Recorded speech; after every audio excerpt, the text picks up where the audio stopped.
Joel Blazer, food is medicine. We're going to talk weight loss discipline, man. When you're eating, what are you eating? Sugar, zoom, wham, whams. If you want to lose weight, it's about controlling the caloric intake. Bottom line, the processed foods, the powders, the pills, none of it is going to be a magic bullet.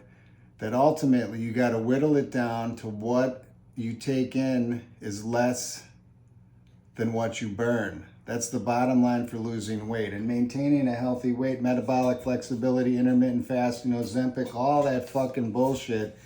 It doesn't fucking matter. I mean, food is an addiction, the bottom motherfucking line. It's not like cocaine or alcohol where you can just cut it out. So then limiting what you take. Sugars, carbs.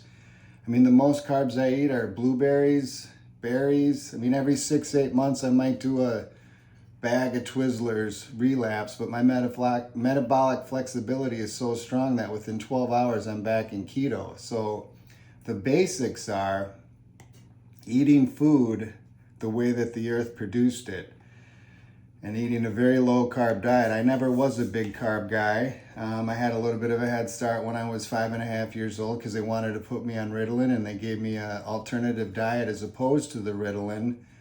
Let's see, no sugar, no BHA, no BHT, no partially hydrogenated oils, no high fructose corn syrup,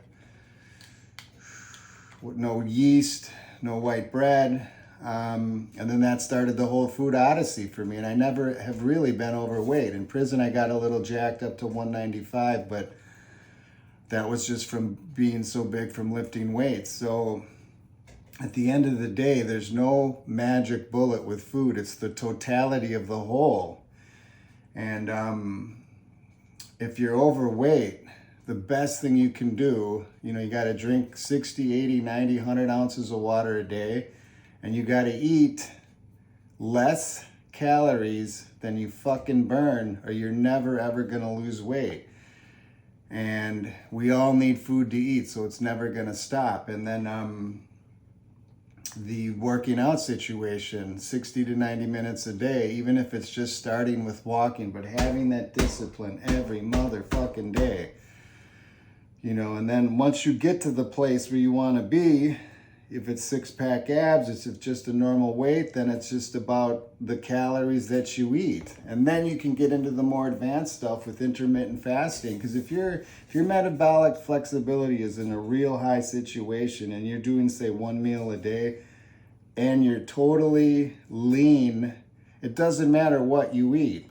And so people want to jump right to that spot when they're 150 pounds overweight and say, I'm just going to eat once a day, or I'm going to do some sort of esoteric technique that these other people are doing who have 6-pack abs. Forget it. You got to start where you're at. And so you got to limit the calories. And so, I see a lot of these advertisements for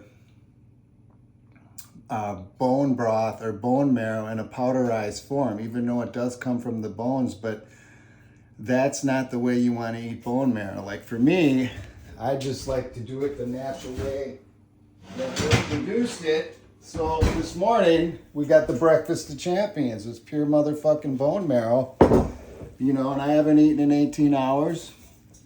So I'll throw a couple of those in my coffee and kick in the keto super high. So that's a lot of shit to digest, but at the end of the day, it's fucking discipline, man.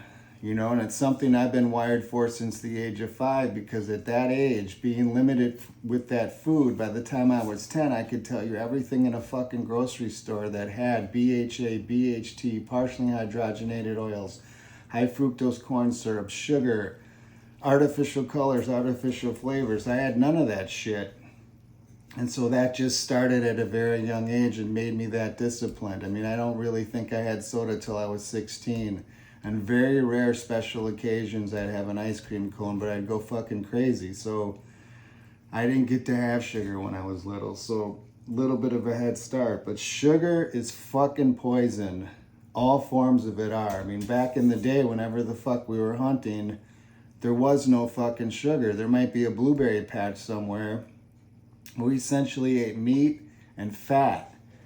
And people really weren't fat back then. And if they were super unhealthy. It might have been a sign of richness, but the reality is people were not fat when we were hunter-gatherers. So it's a little grotesque right now when you look at a picture of people on a beach and then you look at a picture from like 1910 of people on the beach. There were no fat people. Kellogg's, the cereal, all that goddamn bullshit, man. That is the fucking poison of the world. So you are what you eat. Food is medicine.